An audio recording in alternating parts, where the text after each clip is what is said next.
Ma'am, pwede pa po ba ako mag-take ng quiz? Sorry po kung absent ako kahapon. Nilagnat po kasi ako eh. Ay, hindi na pwede. Di ba sabi ko, pag absent na, bawal na mag-quiz. Ano yan, one day lagnat? Tigilan mo ako. Ang sabihin mo, tinatamad ka mag-aral. Ma'am, please, sige na. Humahabol po kasi ako ng with honors eh. Oh, ko. Kung gusto mo mag-with honors, hindi ka dapat nagkakasakit. Ay, hello ma'am. Good afternoon po. Ah, yes po, ma'am. Kayo po yung nanay ni Scarlett, di ba? Ay, opo ma'am. Yung anak ko kasi nilagnat. Kawawa naman. Pwede pa po ba siya mag-take ng quiz? Humahabol kasi siya ng with honors eh. Sayang naman. Ay, ganun po ba ma'am? Kawawa naman po pala si Scarlett. Di bale ma'am, bibigyan ko na lang po siya ng quiz. Nak, sa susunod kasi magsabi ka sa akin ha. Hindi po kasi siya nagsasabi sa akin eh. Nagka-amnesia siguro to. Naku, salamat sa konsiderasyon ma'am ha. Sobrang bait niyo po. Ay, opo ma'am. Mabait po talaga ako. Di ba nak? Ah, opo nay. Mabait po siya. Ay, salamat makakapagpahinga na ako. Thank you, Lord, makakatulog na ako. Ano naman yan? Be, nasan yung part mo sa research? Kailangan na natin yun. Kakauwi ko lang, tama? Tayo ay nasa bahay. So, ang mga schoolworks, yung mga research, iwan natin yan sa school. So, kapag kakauwi ko lang at gusto ko matulog, imbes na wag kang tumawag, anong ginawa mo? Nasaan yung research natin? Tapos mo na ba? Be, kakauwi ko lang. Hindi ako robot. Kailan ako tumawag sa'yo at nagganap ng research na kakauwi mo lang? Never. Ang tawag doon, konsiderasyon. Hindi naman tayo babagsak kung magpapahinga tayo, di ba, be? Malilate na kasi tayo, kailangan natin magpasa. Aba, be, pwede ba ako magpahinga? Hindi lang naman sa school umiikot yung buhay ko. Kaya nang tumawag ka, napaganon ako, oh. Aba, sira ulo to, ah. Kakauwi ko lang, ah. Pahinga din tayo, be. Baka bago natin mapass yung research natin, mapass away tayo. Sige na. Sa teacher nating naging pangalawang nanay natin, Oh, Scarlett, kanina ka pa tahimik. May problema ka ba? Ano po kasi, ma'am? Family problem lang po. Oh, kwento mo sa akin. Makikinig ako. Baka may matulong ako sa'yo. Nak, ang bababa ng mga scores mo sa akin. Nangangalib kang bumagsak. Ma'am, sorry po. Dami ko po kasing inisip na itong mga nakarang araw eh. Sige, pagbibigyan kita ngayon ha. Pero promise mo sa akin na babawi ka next quarter. Talaga, ma'am? Thank you, ma'am. Babawi ako, promise. sa teacher nating hindi madamot sa grades, Okay, class. Pwede na kayo mag-lunch. Oh, hindi ka kakain? Wala po kasi akong baon, ma'am. Oh, eto. Kumain ka na, oh. Salamat po, ma'am. Magsabi ka lang sa akin, nak ha. Hindi ka makakaisip ng maayos pag wala kang kain. sa teacher nating nagbibigay ng pagkain, sa lahat ng mga teacher sa mundo na nagturo sa amin kung paano lumaban sa buhay, Happy Teacher's Day! Bes, bakit ka absent kahapon? May pinuntahan kasi ako, bes. Ano yan? Ba't mo tinatakpan yung bibig mo? Mabaho ba yung hinga mo? Ano kasi Hala, naka-braces na si Scarlett! Kaya siguro absent siya kahapon. Bes, magkano yung braces mo? Di ba mahal yan? Rich kid ka siguro. 5K lang to, pero naka-promo kasi sila, kaya 3K na lang. Ako na rin nag-change ng rubber kasi kamahal man. Nandito ba si Scarlett? Present po, ma'am. Anong present? Ayusin mo nga magsalita. Sorry ma'am, di po kasi ako makapagsalita na maayos. Masyakit po kasi yung braces ko. Ay wow, kala mo talaga. Anong ginagawa niya? Over naman sa pakita ng brace? Bes, ano yan? Ba't ganyan ka mag-tiktok? Siyempre para makita ng mga friends ko na may braces na ako. Ganon? Tsaka para ma-ROI ko na din to, no? Sige, Bes.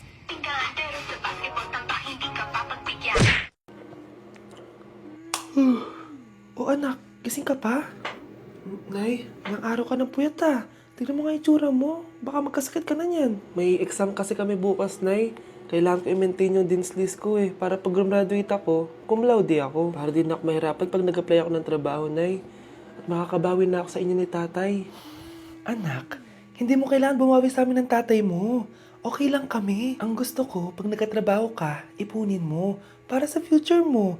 Okay lang kami, anak. Nakikita ko kasi, Nay, na nahihirapan na kayo ni tatay na pag-aralin ako. Trabaho namin yun, anak, bilang magulang. Kaya gagawin namin lahat para sa inyo. Pero, Nay, gagawin ko pa rin ang best ko. Bibigyan ko kayo ng magandang buhay ni tatay. Thank you, anak. O sige na, matulog na tayo, ha? Good night. Anak, lalabas muna ako ha. Bibili lang ako ng ulam natin. Nay, huwag ka munang umalis! Oh, bakit? Natatakot ka dito sa bahay? Hindi, Nay! Ayaw mo ako umalis kasi gusto mo di umalis, no? Hindi, Nay! Alam ko na to. Ayaw mo ako umalis kasi baka bigla kang may dumating na parcel at wala kang pera. Kasi ako na naman ang magbabayad. Pwede, pero hindi yun, Nay! Ano nga, ha? Huwag ka munang umalis nang hindi ka gumagamit nitong YOU Sunbrella 2% Niacinamide Brightening Sunscreen. Ay, oo nga pala, anak. Nakalimutan ko maglagay niyan. Direk pa naman yung araw, oh. Alam mo namang ang daming bad effects ng UV rays ng araw sa balat natin. Buti pa to, may niacinamide, high UV shield at no white cast. At hindi lang yon, nakaka-bright din to ng skin. Wow, anak, wala nga talaga siyang white cast at non-greasy din. Perfect talaga to. Sige na, Nay, umalis ka na. Papapuntahin ko yung jowa ko dito, ha? Ayan tayo eh. Good morning, class. Bakit ang dami nakadikit sa wall? May ballpen, may walis. Ma'am, uso kasi to. Ididikit mo yung mga bagay gamit yung wall friction. Parang ganito. O, di ba, ma'am? Ano? Wall friction? Hoy! Baka mahulog ka dyan! Kung mga bata to, kung ano-ano kasi nakikita niyo sa TikTok na yan eh. Try ko naman tong calculator. Ang saya! Tingnan niyo, dami ng gasgas ng wall, oh. Tanggalin niyo na yan. Kung hindi, i-absent ko kayong lahat. Guys, si ma'am naman ang idikit natin sa pader. Hoy! Mangulong niya kayo! Ma'am, huwag kang matakot, ma'am. A few moments later. Hoy! Ibaba niyo ako dito! Guys, dismissed na daw tayo, sabi ni ma'am. Uwian na! Hoy! Isusumbong ko kayo sa principal! Yak! Ang cheap naman ng uniform nila. Mukhang maasim. Walang class. 2025 na Android pa din ang cellphone. Kahit siguro Messenger naglalag dyan. Ang ganda nga ng uniform, ang sasama naman ng ugali. Naka-iPhone ka nga, talo ka pa din naman sa ML. Ipabuhat yarn. Ang baho siguro ng classroom nila, no? Tapos nag-aagawan pa sa electric fan kasi wala naman silang aircon. Feel ko pinapalo sila ng teacher nila kapag nagkakamali sila. Ang boring siguro sa classroom nila. Mas masaya pa rin talaga sa public school, no? Balita ko mga korap mga magulang niyan. Kaya madaming pera. May araw din kayo, men. Nakatikim na kaya sila ng steak? Feel ko hindi nila afford. Nakatikim na kayo ng pagmamahal sa magulang? Oh, sa pool! How dare you? Isang pitik ko lang, tumba ka na. Pipitik ka pa lang, tumba ka na. Tara na nga. Number 1. Ano ang war na naganap noong 1939? Ako, ma'am. Okay, Kyle? Battle of Yultong. Anong Battle of Yultong na yan, ha? Puro ka kasi TikTok eh. Yun po kasi yung uso, ma'am eh. World War II yun, class, ha? Puro ka kasi cellphone, kaya di mo alam. Confiscate ko yan eh. Number 2, madali na lang to, ha? What is the Philippine National Anthem? Ma'am, alam ko yan. Yes, Scarlett. Ano kasi yun, Loop? Selos by Shaira? Anong selos, ha? At di ko alam bakit ba nagkakaganto. Pinagluloko niyo ba ako dito, ha? Lupang hinirang yon. Ay, iba pala, ma'am. Lahat kasi sila kinakanta yan eh. Aba, saan kayo galing, ha? Sa kantin po, ma'am. Ang kakapal ng mga mukha nyo! Hindi nyo na alam yung mga boundaries nyo! Bes, alam ko na to. Magte-trending si ma'am. Hala, nakalive pala ako. Anak, pag nawala na ako, gusto ko lumaki ka mabuting tao, ha? Nay, ano ba yan? Tumigil ka na dyan sa kakaganyan mo. Pag nawala na ako, huwag mo akong kakalimutan, ha? Pakilala mo ako sa magiging anak mo. Sabi ko, tumigil ka na eh. Oh, anak, tulog ka pa din? Di ba may pasok ka? Kumising ka na. Si nanay naman eh, umagang-umaga eh. Anak, umupo ka na dyan. Malapit na matapos ng favorite mong ulam. Ayoko niyan, Nay. Ay, naku, maldita na naman siya. Oh anak, tapos na to favorite mo lasagna. Kumain ka na. Bakit ka pa nagluto niyan? Ayoko nga niyan, di ba? Wala akong gana. Anak, anong oras na oh? Matulog ka na, ha? Hindi, Nay. Magpupuyat ako. Ano ba, anak? Bakit ka ba ganyan sa akin, ha? Magpupuyat ako! Kasi miss na kita, Nay. Miss na kita, Nay. Happy Mother's Day, Nay. Oh, bakit may pera na naman dito? Pinamigay ko na ibang pera kahapon na.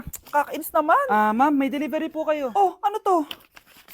Pera na naman? Diyos ko, ayoko neto. Sa'yo na lang, kuya. Ayoko din po niyan, ma'am. Sa iba niyo na lang po ibigay. Sige na po. Ano ba yan? Ang dami ko ng pera eh. Nay, bakit 300,000 na naman yung binigay mong baon sa akin? Hindi ko pa nga nagagastos yung baon ko last week eh. Tapos binilan mo pa ako ng bagong iPhone at iPad. Bawasan mo yung baon ko, ha? Nakakainis ka. Huwag ka na magreklamo. Ang dami na nga natin pera eh. O, eto pa. Hindi ko na alam kung saan ko gagastusin to eh. Ay, naku. Padala kasi ng padala ng pera eh. Tapon ko na lang to. Congrats, ma'am! Kayo po ang grand winner ng 5 million pesos. Ano ba yan? Pera na naman. Pwede bang hindi ko tanggapin yan? Dami ko ng pera eh. Ay, bawal na po namin kunin to, ma'am. Sa'yo na po to. Congrats po ulit. Ba't pa ako nagising? Sana ganun na lang yung problema ko. Ma'am, pwede pa po ba ako mag-take ng quiz? Sorry po kung absent ako kahapon. Nilagnat po kasi ako eh. Ay, hindi na pwede. Di ba sabi ko, pag absent na, bawal na mag-quiz. Ano yan, one day lagnat? Tigilan mo ako. Ang sabihin mo, tinatamad ka mag-aral. Ma'am, please, sige na. Humahabol po kasi ako na with honors eh. Oh, okay ko. Kung gusto mo mag with honors, hindi ka dapat nagkakasakit. Ay, hello ma'am. Good afternoon po. Ah, yes po ma'am. Kayo po yung nanay ni Scarlett, di ba? Ay, opo ma'am. Yung anak ko kasi nilagnat. Kawawa naman. Pwede pa po ba siya mag-take ng quiz? Humahabol kasi siya ng with honors eh. Sayang naman. Ay, ganun po ba ma'am? Kawawa naman po pala si Scarlett. Di bali ma'am, bibigyan ko na lang po siya ng quiz. Nak, sa susunod kasi magsabi ka sa akin ha. Hindi po kasi siya nagsasabi sa akin eh. Nagka-amnesia siguro to. Naku, salamat sa konsiderasyon ma'am ha. Sobrang bait niyo po. Ay, opo ma'am. Mabait po talaga ako. Di ba nak? Ah, opo nay. Mabait po siya.